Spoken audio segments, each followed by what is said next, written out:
Es el nivel de argumento de la dirigencia política, digamos, ¿no? Yo el otro día... De toda la dirigencia, decís vos. No sé, en general, digamos, un diputado que la espina, el otro día yo lo escuchaba en la tele, que dice, bueno, pero ¿cómo hizo China, por ejemplo? Conociendo totalmente de lo que habla, sí. O mismo...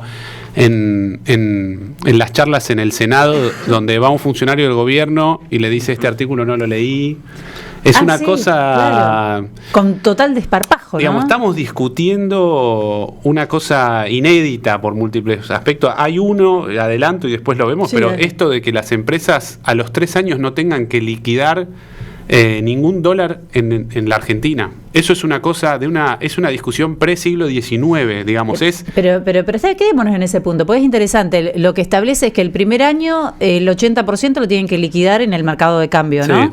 El segundo año 60%, el tercero ya nada. Pero lo curioso es que cuando vos haces una inversión de este tipo, las principales ganancias las tenés con el correr de los años, no en el primero o en el segundo, ¿no? Claro, pero son inversiones que van a estar dedicadas a la exportación, digamos, ¿no? Entonces, exportaciones, pensemos esto, un exportador vende 10 millones de dólares, 20 millones de dólares y pacta el pago de esa exportación a cobrarse en un banco extranjero, digamos. Eso ya lo hizo Macri.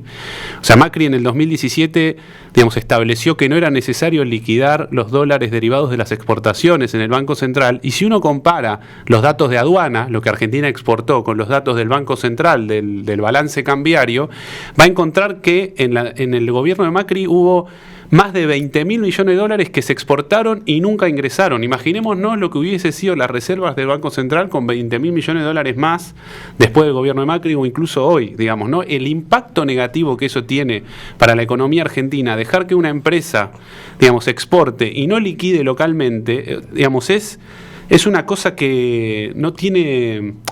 Es una cesión de soberanía total, es una discusión pre-siglo XIX. La idea de la aduana, digamos, esta cuestión de que siempre aparece la propiedad privada, la exportación es mía, fantástico. Vos tenés una empresa, invertiste y producís algo.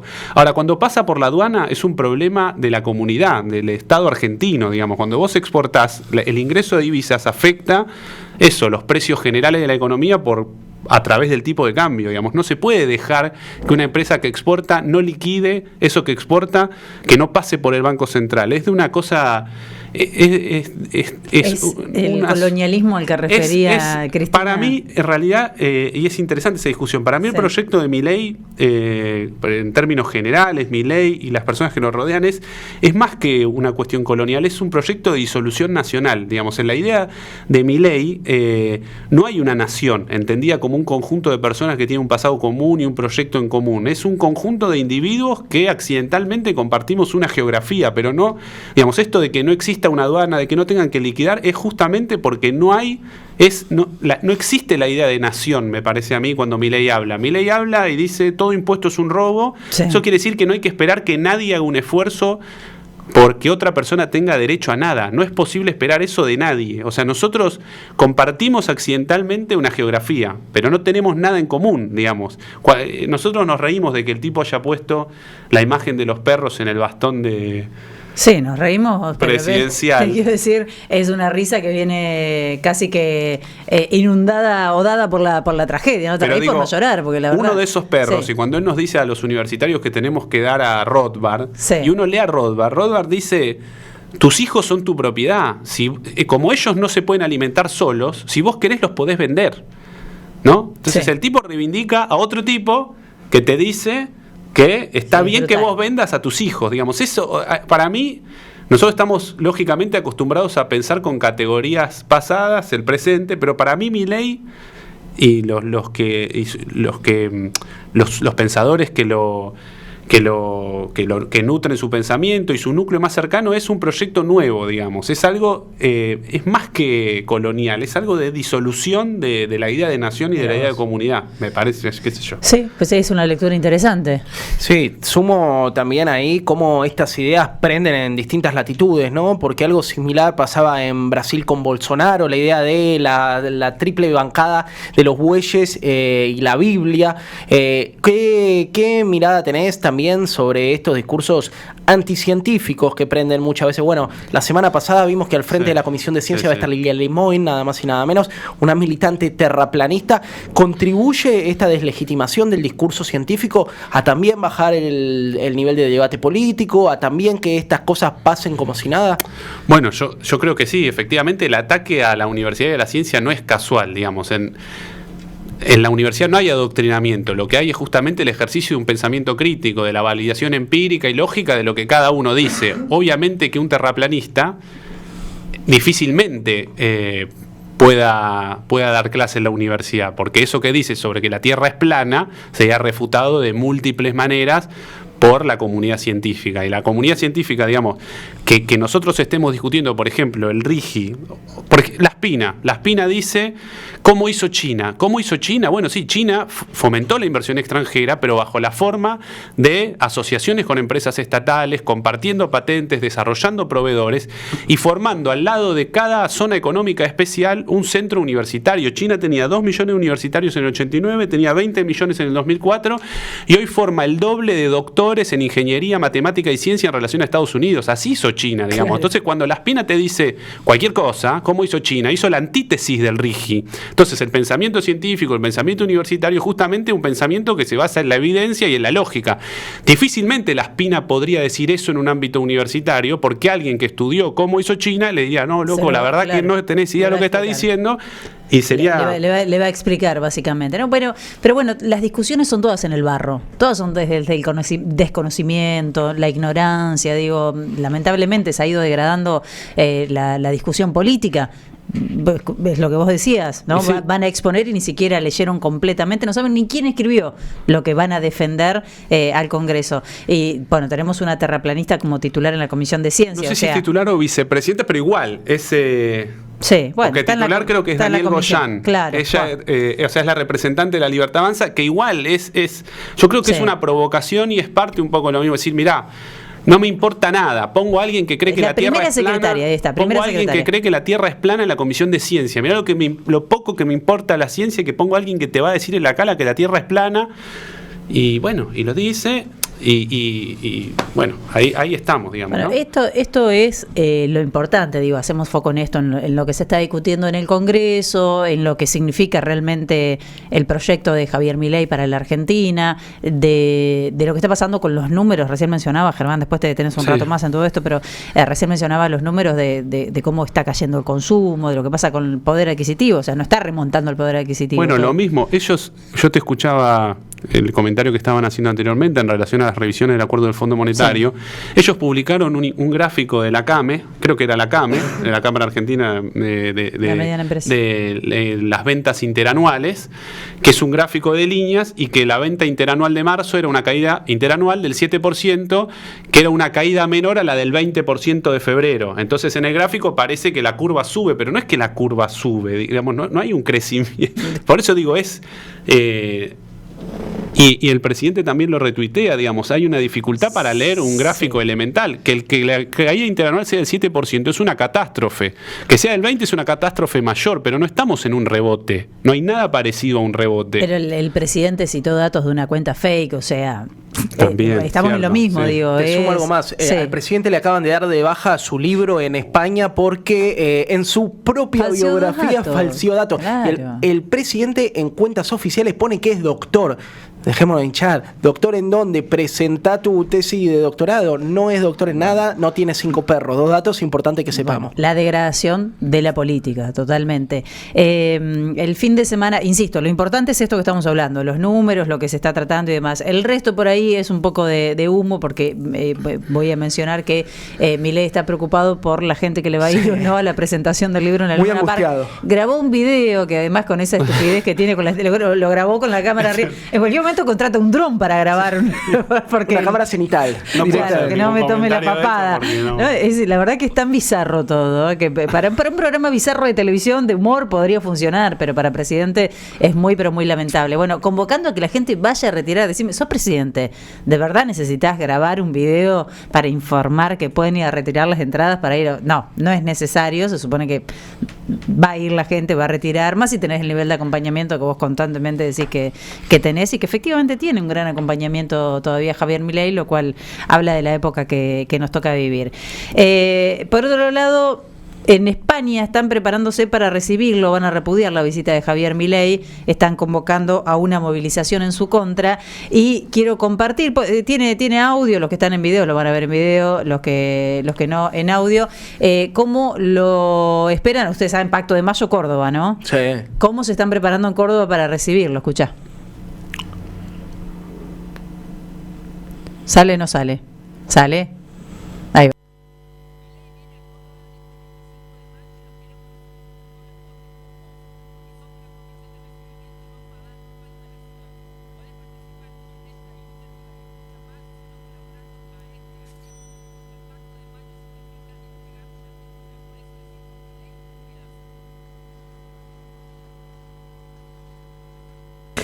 Bueno, es un video que se hizo viral durante el fin de semana. Están pintando murales, unos pibes se los llevaron detenidos porque los engancharon pintando, justamente. No se entiende el concepto. Se entiende el concepto, parece que está muy bien resumido. Los cordobeses, viste cómo son. Sí. En este caso te están dando un concepto, sí. Algo vas a tener los que van a ir a recibirlo seguramente y a expresarle su cariño a Javier Milei, y vas a tener, digo, es importante visibilizarlo también, tenés un montón de gente que no está de acuerdo con recibirlo a Milei. Ahora, ¿qué va a pasar con el Pacto de Mayo? Todavía es un misterio. Claro, yo no sé, ahí, y relacionándolo con el RIGI, digamos, ¿no? Y con la ley de bases en general, me parece que lo que hay es una planificación, digamos, de extremo corto plazo, digamos, ¿no? El RIGI es... se tienen el 40% de la inversión tiene que ser en 2 años y después vos en 30 años haces lo que querés. Parece que lo que está buscando el gobierno es, como en muchos otros aspectos de su, comillas, plan económico, es tener la mayor cantidad de dólares que pueda. ¿En ese lapso tan cortito? Tener dólares, estabilizar el tipo de cambio, que no se vaya el tipo de cambio, y eventualmente, creo que de máxima, ya lo ha dicho el presidente, si puede dolarizar, y para eso necesita dólares de corto plazo. Y me parece que los gobernadores, sin ser un especialista en lo que pasa en las distintas provincias, me parece que es difícil pensar que un gobernador pueda aprobar o prestarse a aprobar medidas como la que estamos hablando, si no es por una mirada muy de corto plazo del sostenimiento de alguna cuestión fiscal de su provincia, digamos, ¿no? Porque, repito, con tener una computadora con Google alcanza para darse cuenta que esto es invotable. Realmente es invotable. Son funcionarios que además van a dar explicaciones y no han leído los artículos que pretenden que los diputados y senadores voten, y que están diciendo literalmente dos cosas, perdón que sea enfático en eso, porque uno dice, ¿para qué uno da un beneficio fiscal a una empresa? Que te digo otra cosa, les digo otra cosa, digamos, ya Argentina, cuando uno ve datos de la OCDE, los impuestos a las ganancias de las empresas son más bajos que lo que cobra Chile. Este régimen baja aún más los impuestos a las ganancias de las empresas. Pero uno, supongamos, ¿por qué Argentina querría eso? Bueno, para el desarrollo de proveedores, por ejemplo. El RIGI lo que dice es no tenés que comprar nada en Argentina. Si tenés empleado, le podés comprar el overol afuera. No comprás nada, suben las importaciones. Se traer hasta máquinas usadas, overoles, baños, lo que vos quieras puedes traer de afuera y no tenés que dejar $1 acá. O sea, ¿qué gobernador? Que una persona para llegar a gobernador entiende lo que sucede en su provincia, entiende lo que sucede en el país, digamos, alguien no son improvisados políticamente los y las gobernadores. Nadie puede votar algo así. Digamos, si lo vota, entiendo yo que tiene que ver con una lógica de corto plazo, de que en 2 años pueden llegar a venir dólares, y es surfear la ola a 2 años. Sí. Conceder 30. Después me contás conceder un poco más 30 y última cosa, y es...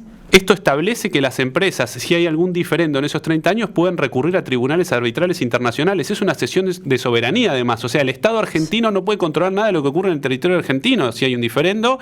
Y no solo durante el mandato de Milei, sino los mandatos que vengan, y que los hijos de mis hijas van a sufrir. Germán, ¿cómo nos va en los tribunales internacionales? Nos va bárbaro, perdemos 9 de 10. Sí, el CIADI no es el más popular. Por eso, que digamos, perdemos, ¿no? 9 de 10. Los hijos de mis hijas van a seguir sufriendo si aprueban este régimen. Es terrible, terrible, por eso está bien hacer foco en esto y digo, a charlarlo en casa, charlarlo si podés en la cola del supermercado. Digo, hay que generar conciencia sobre esto que está pasando en el Congreso. Se habla de la posibilidad de una convocatoria, una marcha, una manifestación, y estaría muy bien que así sea, ¿no?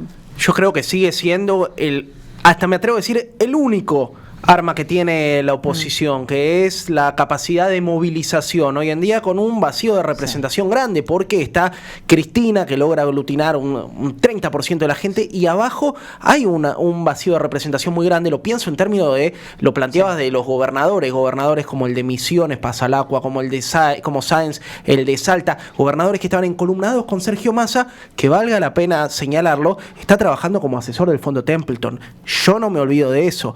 Entonces, bueno, también amerita una evaluación de qué candidatos construimos en el campo popular para oponernos a este tipo de ley. La Liga de Gobernadores quedó prácticamente desarticulada, ¿no? Después de la llegada de Javier Milei.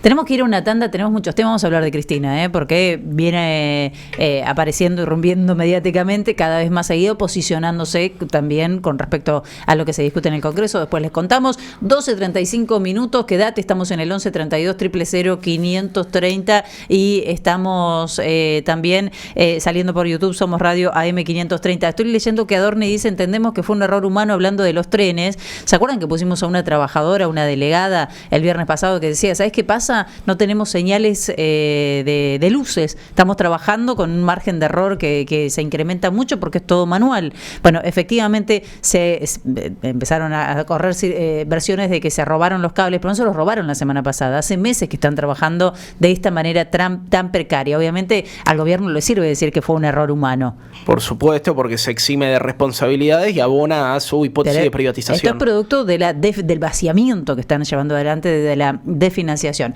Vamos a la tanda, ya venimos, dale. El tema impositivo, que es la reducción, hay varias cuestiones impositivas, pero la más importante es la reducción del impuesto a las ganancias, que como te decía, yo repito, Argentina recauda, el último dato que se puede comparar es 5% del PBI son los impuestos a los altos ingresos y las ganancias empresarias, la recaudación 8 en Chile, 7 en Uruguay, y nosotros vamos a cobrar menos.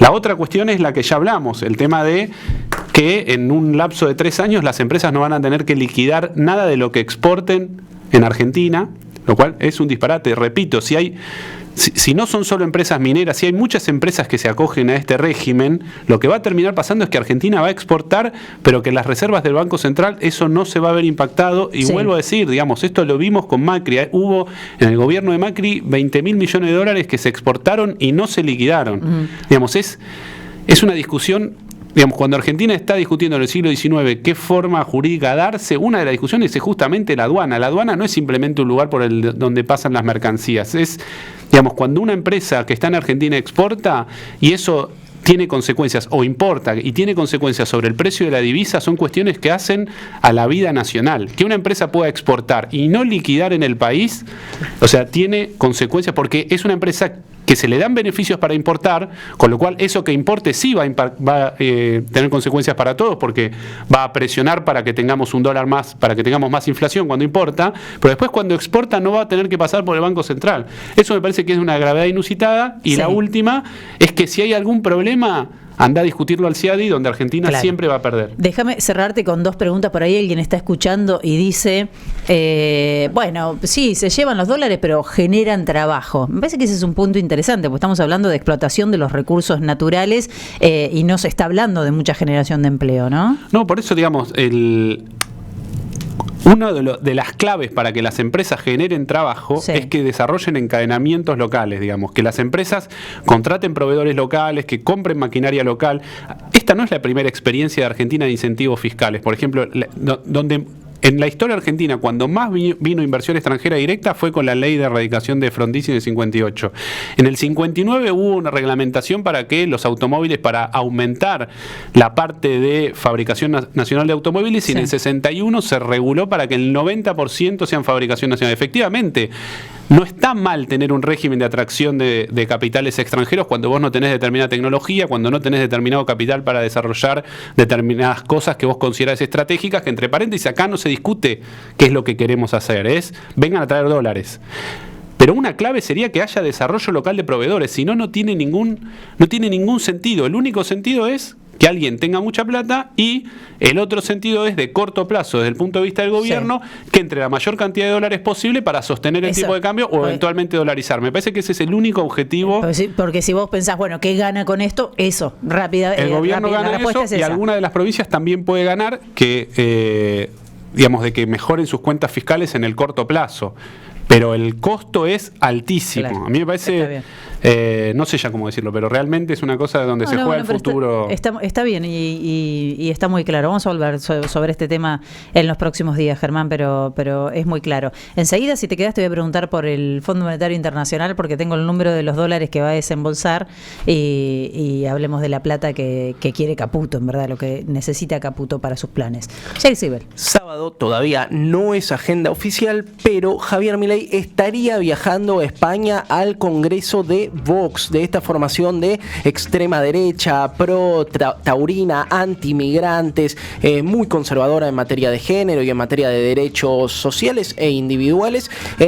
Lo que vuelve a llamar la atención, Javier Milei iría a España y no sería a reunirse con Pedro Sánchez, sino a sostener un mitin de la agrupación derechista. ¿Qué pasó en España? Hubo elecciones. Sí. Ayer en una de las regiones, recordemos que Cataluña tiene autonomía, cierta capacidad para elegir a sus autoridades. Viene muy sensible la situación ahí desde el intento de secesión, si se quiere, desde el intento de independencia que fue encarnado por Puigdemont, aquel dirigente histórico de la centroderecha, de la derecha, diríamos, catalana. Y ahora hubo elecciones en Cataluña. Finalmente los resultados le dieron el triunfo al PSC, al Partido Socialista Catalán, que es como el homólogo, si se quiere, del Partido Socialista Obrero Español, de la formación oficialista, y también configura un escenario tripartito: la derecha independentista, la derecha nacionalista y los partidos de izquierda y centro izquierda. La gran discusión va a ser si se vuelve a poner en debate la autonomía catalana. Recordemos que hay un movimiento muy fuerte ahí que exige no solamente en la situación de autonomía que tienen hoy en día, sino una emancipación de la corona española. Veremos qué sucede. Lo cierto es que es un buen espaldarazo para Pedro Sánchez, que hace muy poquito había estado en el ojo de la tormenta por esta noticia falsa de que su esposa Begoña Gómez estaba vinculada a una trama de corrupción, efectivamente. Favores políticos.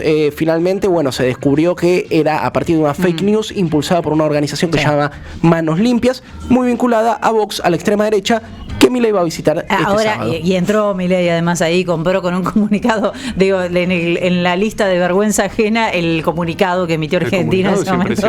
Es muy, muy vergonzoso. Incluso cuando le preguntan a Dorni, lo comentamos la semana pasada, ¿por qué cree el gobierno argentino que los inmigrantes ponen en peligro a las mujeres en España? Que es uno de los párrafos más bochornosos. Tremendo. Él no sabe qué responder porque realmente ni siquiera tenía cómo argumentar un prejuicio tan grande que estaban reproduciendo en ese texto. La verdad que terrible. Se están organizando para recibirlo, y no bien a Milei. Hay manifestaciones que se están organizando en España para recibirlo. Él juega mucho con la cuestión del fenómeno barrial. Yo hoy contaba este video de la BBC que está circulando, en el que no solo la periodista le pregunta y le repregunta, sino que se ven las imágenes de una Argentina, imágenes que son muy desoladoras, de gente haciendo cola en los comedores para poder agarrar un plato de comida. Bueno, la verdad que son muy terribles las imágenes. Él juega mucho con el fenómeno barrial porque cree que porque se habla de Milei en el mundo es un hecho positivo, porque sí. En realidad lo miran como un fenómeno en muchos casos a Javier Milei. Fíjense el loco que tienen de presidente en la República Argentina, lo que hace, lo que dice, la pavada esta de fijarse en su estética y jugar con una cámara que tiene 1 metro arriba de su cabeza para que no se le vea la papada. Digamos, la pavada se le ve. La papada se le cae. La papada en esa no se le ve. Sí. Pero quiero decir, es un fenómeno realmente que llama la atención. Como nosotros en su momento mirábamos a Trump, que ahora nos parece un señor al lado del presidente que tenemos, ¿no? O como nosotros veíamos a Bolsonaro en su momento. Claro que llama la atención. No, por supuesto. Y Trump, ¿sabes qué? Un señor y además un estratega económico, un tipo proteccionista, un industrialista. Dame a Trump. ¿Cómo nos corrió el eje mal? Porque... Sí. Y sí, Tal cual. Ahora, sí. vos me contás de algún dato Sí. o sea, efectivamente es uno de los tipos más buscados en Google. Yo lo que hice hoy, justo para otra cosa, vieron Google Trends, te dice qué términos fueron buscados y comparé Milei, Meloni, Biden, o sea, todos los dirigentes no españoles en España, y Milei es por lejos el más buscado en Google, comparando a Scholz de Alemania, o sea, busqué... Y sí, o sea, no... Lo que pasa es que se metió también en la polémica en España, ¿no? Apuntando Claro, pero igual busqué los últimos 365 días. Claro. Y es el más buscado, salvo algún pico de algún otro en algún día, es el más buscado. Efectivamente uno no sabe si eso es porque es un tipo que está hablando con un perro que no existe y entonces eso despierta cierta curiosidad. O si es un referente, digamos. Yo me arriesgaría a que polariza, digamos, la figura de él polariza y... Sí, hay de las dos, sin dudas. Y hay, muchos seguidores que lo admiran, me parece, lo cual... En campaña él ya había estado con Abascal, había participado de un meeting, tiene mucha cercanía con Vox, así que también parte de la lógica de tu investigación, que es interesante, puede venir por ese lado. Bien, bueno, veremos cómo le va en España, si es que efectivamente confirma, todavía no está confirmado. Todavía no está confirmado, igual muchas veces estas actividades se confirman a último momento, los 2 días anteriores. Dame un título, Julito. Vamos a hablar después de lo que fue el ascenso del St. Pauli, un equipo alemán antirracista, antihomofóbico, que tiene una historia bastante larga y que ascendió a la Bundesliga después de 13 años. No es común ver en las canchas las banderas del Che Guevara. Bueno, eso pasa en el St. Pauli, que además en el año 2002 quitó la publicidad de Maxim, que era una revista dedicada para hombres, porque tenían en cuenta que era denigrante para las mujeres. Entonces quitaron esa publicidad. Imagínense acá en Argentina si se llega a encontré hacer mi algo equipo, así. lo estaba buscando. Después me meto con una polémica en este tema. Bueno, y tuvo también un presidente que admitió su condición homosexual, y es el primer y único presidente que ha hecho eso en un equipo de fútbol como Cornel Littmann. ¿No? Tiene muchas particularidades este equipo que fue sensación, y si van a YouTube a los videos van a ver cómo la gente invade el campo de juego de una manera increíble, pero es el equipo más antirracista y antihomofóbico de una posición muy fútbol. tomada al respecto. Sí, totalmente. Quizás a veces se le vuelven en contra de algunos intereses comerciales y económicos, pero no importa. En este equipo prima este pensamiento, ¿no? Que no es muy común en el mundo del fútbol, teniendo en cuenta que siempre va detrás del negocio, de qué puede decir el otro, de qué puede decir las grandes empresas, ¿no? Bueno, en este caso para este equipo no pasa por ahí. En el año 1991 fue el primer club en incorporar posturas antirracistas y antihomofóbicas en su estatuto, ¿no? Y bueno, cuando entra a la cancha, también es característica porque este equipo se deja llevar mucho por la música, los punks siguen mucho a este club, entra con Hell Bells de AC/DC, y cuando marca un gol le ponen la música de Blur, la canción Song 2, que es una canción bastante pesada.